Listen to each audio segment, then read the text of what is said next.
आप सभी का हार्दिक स्वागत एवं अभिनंदन है हमारे YouTube चैनल पर। जैसा कि आप सभी को पता है कि सीटेट में पूछे जाने वाले 30 नंबर के संस्कृत प्रश्नों के लिए अभ्यास प्रश्न लेकर डेली उपस्थित होती हूँ। अभी तक हमने आपको अभ्यास प्रश्न 9 उपलब्ध करा चुके हैं और अभ्यास प्रश्न संख्या 10 का पार्ट 1 भी दे दिया है और ये अभी जो हम करने जा रहे हैं ये पार्ट नंबर 2 है। आइए प्रश्नों को देखते हैं समय न गंवाते हुए, लेकिन शुरुआत में देखिए अंत तक देखिए तो आप लोगों के पास समय कम है, हम इस चीज़ को मानते हैं। डाटा भी बहुत सारे सब्जेक्ट हैं आपको देखने होते हैं, डाटा भी ख़त्म होता है। बहुत से बच्चे ऐसे हैं भाई जो थोड़ा सा ऐसे परिवार से हैं जिनके पास नहीं इतनी सुविधाएं हैं, तो मैं शुरू में ही अपने कुछ चीज़ों को शेयर कर देती हूँ कि अगर आपको हमारे चैनल से या हमारे वीडियो से कुछ भी लाभ हो रहा है तो कृपया मेरे चैनल को लाइक एवं सब्सक्राइब शेयर करें। चलिए आते हैं प्रश्नों पर। इसीलिए मैं भी जो है फटाफट जो है प्रश्नों को कराती चलती, फटाफट इसके उत्तर को बताती हूँ। इसमें कई बार शब्द भी लड़खड़ा जाते हैं, तो उसको थोड़ा सा आप लोग मैनेज करते चलिएगा। चलिए प्रश्न पर आते हैं। प्रश्न संख्या 16 करा। अभुआ पद में लकार एवं वचन है। अभुआ पद, अभुत अभुतम अभुन, अभुआ, अभुत अभुतम अभुन, अभुआ, अभुतम अभुत। बताइए कौन सा है।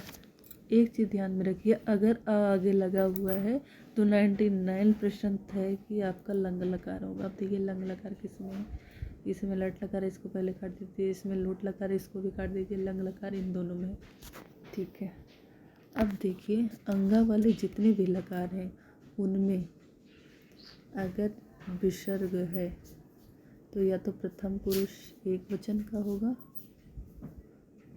ऐसे हलंत लगा हुआ है, ऐसे हलंत लगा हुआ है तो या तो प्रथम पुरुष एक वचन का होगा या उत्तम पुरुष एक वचन का होगा, ठीक है। और बीच में यहाँ कर लीजिए ऐसे, यहाँ पे होगा और यहाँ पे, यानी प्रथम पुरुष एक वचन में इस तरीके से कुछ होता है ना, इस तरीके से एक वचन, द्विवचन और बहुवचन। और यहाँ एक जोड़ लीजिए कि ये पुरुष होंगे, एक वचन, दो वचन और बहुवचन में पुरुष हैं, प्रथम पुरुष, मध्यम पुरुष और उत्तम पुरुष।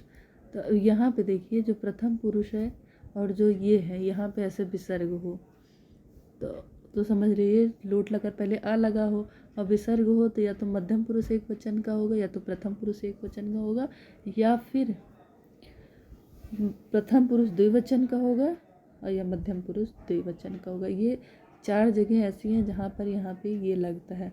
इन चारों में से कोई एक मिल रहा हो तो आप उसको पहले टिक मारने की कोशिश कीजिए। जो विसर्ग होगा वो मध्यम पुरुष में होगा। ये तो जो है जब कुछ नहीं समझ में। अच्छा अंगा से देखिए तो इसमें कौन सा है, अभुत अभुतम, अभुत अभुतम अभुन, अभुवन, अभुआ, अभुवह लंग लकार मध्यम पुरुष एक वचन। क्या है, अभुआ लंग लकार मध्यम पुरुष एक वचन। अच्छा जो अंगा वाले लकार होते हैं जो मध्यम पुरुष एक वचन होता है वहाँ हमेशा ये दोनों विसर्ग लगे हुए होते हैं, ठीक है। चलिए अगला प्रश्न देखिए। प्रश्न संख्या 17। ये सब थोड़ी थोड़ी ट्रिक जो है आपको बताते चल रहे हैं बीच में, जिससे थोड़ा आसानी हो जाए आपको भी हल करने में। क्योंकि देखिए हमें मतलब जहाँ तक हमें लगता है कि संस्कृत सब्जेक्ट के मामले में ज़्यादातर लोग जो है डरते किससे हैं, तो ज़्यादातर धातुरूप सदरूप को ही लेके डर जाते हैं। तो इतना कुछ कठिन नहीं है और थोड़ी आसान ट्रिक हैं जिनके माध्यम से आप बहुत अच्छे से हल कर लेंगे। लकार और शब्दरूप को, आपको शब्दरूप लकार ही अच्छा लगने लगा, हालांकि अभी समय नहीं है, नहीं तो उसको भी बता दिया जाता है। इस पर थोड़ा डिटेल में जो है बताएंगे तब समझ में आएगा। अभी के लिए बस इतना ही जानिए। चलिए प्रश्न संख्या 16 देखिए, 17 देखिए। प्रश्न संख्या 17 कह रहा है विद्वत औषधम किस कवि के लिए प्रसिद्ध है।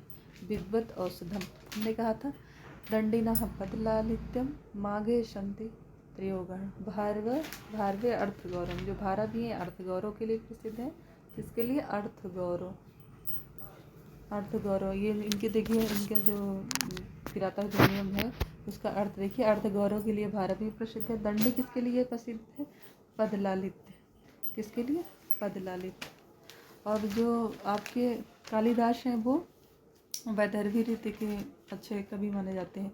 उसके बाद है माघा शंति, जो माघ है उनमें तीनों गुण हैं, जो है दंडी के भी गुण, भारवी के गुण है, कालिदास के भी गुण हैं। अब यहाँ पे लेकिन प्रश्न में पूछा गया कि विद्वद औषधम किस कवि के लिए कहा गया है, तो ये कहा गया है कवि एक है श्रीहर्ष, जिन्होंने लिखा है नैषधीय चरितम। श्रीहर्ष ने नैषधीय चरितम लिखा है। विद्युत औषधम कहा जाता है कि जो नैषधीय चरितम है ये विद्वानों की औषधि है। इसमें इतने नए नए शब्द हैं, इतने नए नए चीज़ें हैं, जो है अगर विद्वान जितनी बार पढ़े उतनी बार उसको नए नए मिलता है, इसलिए इसे विद्वानों की औषधि कहा जाता है। इनके नैषधीय चरितम को और श्रीहर्ष को कहा जाता है इनका। ठीक है, चलिए अगला प्रश्न देखिए। प्रश्न संख्या 18 कहा है कि षट षष्ठी संख्या को हिंदी में क्या कहते हैं? षट षष्ठी। ठीक है, 16 और ये आपको बताया था 1686 में डाटा लगता है टा, तो अब देखिए यहाँ ना 16 है ना 86 है। ठीक है, ऐसा कुछ है नहीं, तो यहाँ टा लग सकता है, डा तो होगा नहीं, तो षट षष्ठी।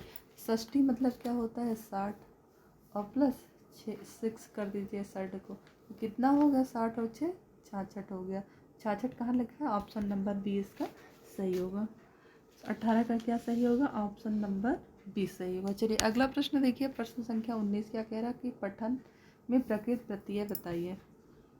पठन में प्रकृत प्रत्यय बताइए।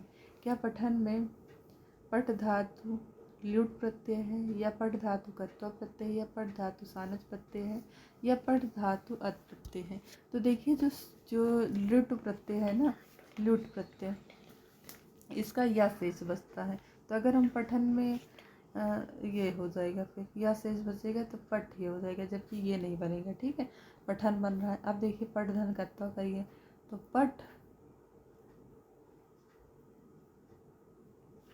पठित्व बन जाएगा, इसका रूप पठित्व बन जाएगा, ये भी नहीं बन रहा है पठन। चलिए अब अगर देखिए पठ धन सानस, तो पठमान हो जाएगा, पठमान, ये भी नहीं बनेगा। अब देखिए पठ धन श्रद्ध और शर्त प्रत्यय का क्या अत या अन शेष बचता है, अत या अन शेष बचता है। अब इसमें क्या लिखा है? पठन, तो इसका ऑप्शन क्या होगा? पठ धातु और श्रुति प्रत्यय। पठन में पठ धातु और श्रुति प्रत्यय लगा हुआ है। ठीक है, ऑप्शन नंबर डी सही हो जाएगा, पठ धातु श्रुति प्रत्यय लगा हुआ है। अगला प्रश्न देखिए, प्रश्न संख्या 20। प्रश्न संख्या 20 कह रहा है कि तुम पत्रम पठसी कर्मवाच्य में का वाच्य परिवर्तन कीजिए। अब तुम पत्रम पठसी, ठीक है, तुम पत्रम पठसी मध्यमवाची सर्वनाम है ना, मध्यमवाची सर्वनाम है। अब इसको आपको वाच्य परिवर्तन करना है। ये तुम का तृतीया में करेंगे तो क्या होगा? त्वम त्वम त्वया, क्या होगा? त्वया। अब देखिए त्वया कहाँ कहाँ है, यहाँ त्वत है, इसको पहले काट दीजिए, त्वया तीनों में है। ठीक है, अब क्या होगा? अब आपका जो है पत्रम है, इसको भी पत्रम पत्रे पत्राणी, पत्रम पत्रे पत्राणी, तो पत्रम पत्रम ही रहेगा। तो कहाँ कहाँ पत्रम है? देखिए यहाँ पे पत्रम है, यानी यह सही है, और यहाँ भी पत्रम है, तो इसको काट दीजिए सबसे पहले। अब बचा ए ऑप्शन और बी ऑप्शन।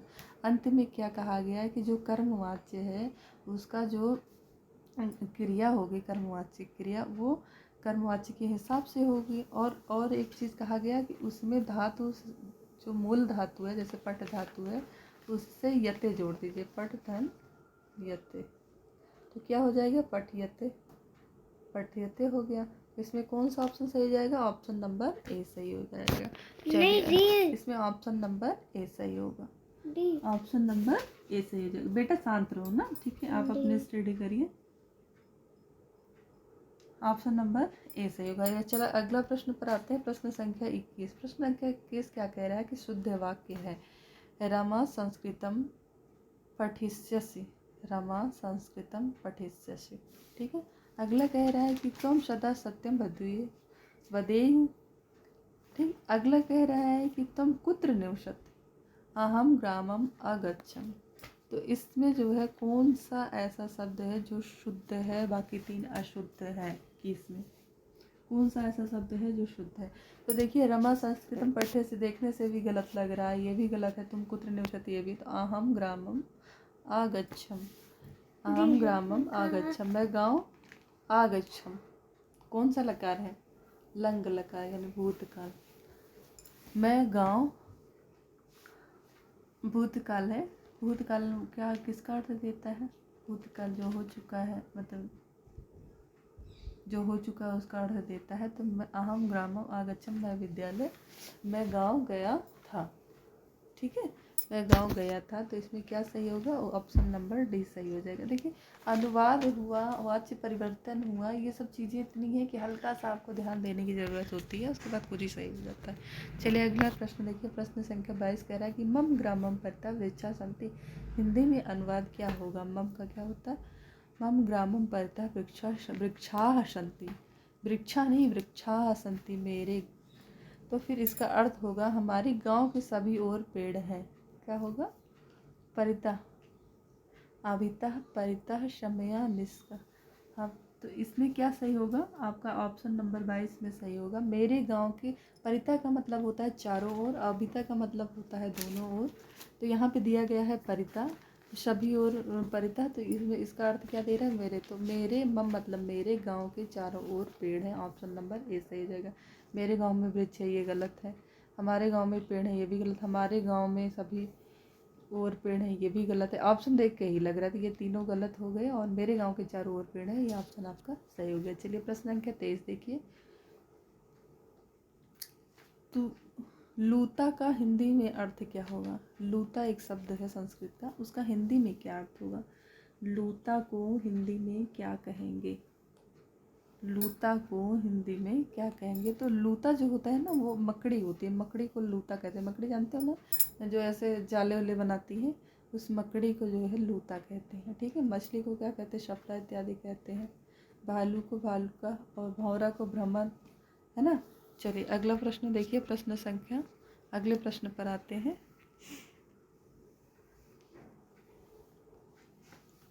प्रश्न संख्या 24, प्रश्न संख्या 24 देखते हैं। प्रश्न संख्या 24 क्या कह रहा है? प्रश्न संख्या 24 कह रहा है कि लघु त्रय के अंतर्गत कौन कौन से ग्रंथ आते हैं? अब हमने बृहद त्रय बताया था कि सुना है, किरातार्जुनीम, शिशुपाल वधम, नैषधीय चरितम, और बृहद त्रय के कवि तीन कौन कौन से हैं? तो जो है किरातार्जुनीम भारवी, नैषधीय चरितम, किरातार्जुनीयम भारवी हो गए, नैषधीय की सुनना, शिशुपाल वधम माघ, शिशुपाल वधम माघ, नैषधीय चरितम जो है। क्या बेटा, इस तरीके से 3 कवि हुए। चलिए बेटा मत करो बाबू, है ठीक है, ये रख दो बुक अभी। अगला मतलब यहाँ की क्या पूछ रहा है? अच्छा, कृष्ण बृहत्रय के अंतर्गत है शिशुपाल वधम, किरातार्जुनीयम और नैषधीय चरितम। लघुत्रय के अंतर्गत कौन कौन आते हैं? तो लघुत्रय के अंतर्गत आते हैं रघुवंशम, मेघदूतम और कुमार संभवम। ये तीनों ही कालिदास की रचना है, तीनों कालिदास की रचना है, और तीनों किसके अंतर्गत आते हैं? बृहत्रय, लघुत्रय के अंतर्गत आते हैं।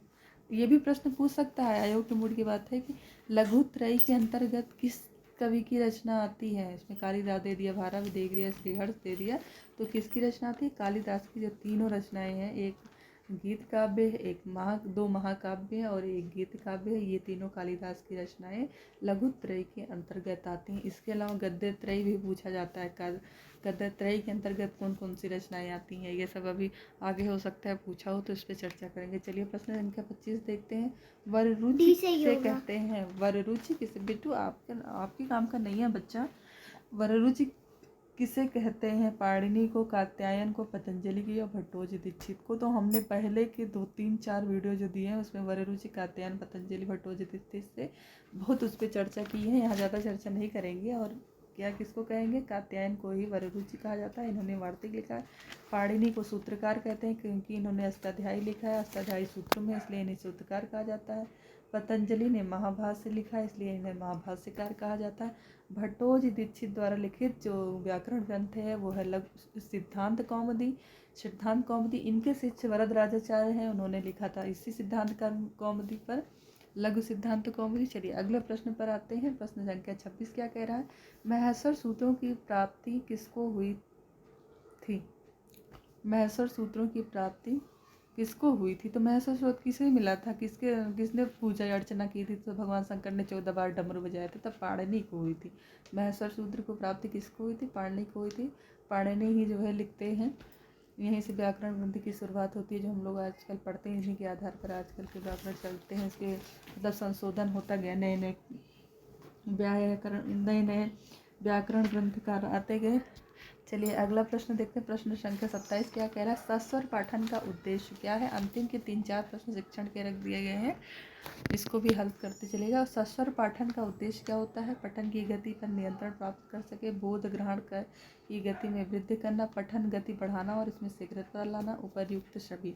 तो सस्वर पाठन का मेन उद्देश्य क्या होता है? क्यों कहा जाता है कि सस्वर पाठन करिए? इसका मेन उद्देश्य क्या होता है? तो इसका मेन उद्देश्य है कि जो पठन की गति है उस पर नियंत्रण प्राप्त करना। नियंत्रण प्राप्त करना मतलब आपकी स्पीड मेंटेन करना, ठीक है।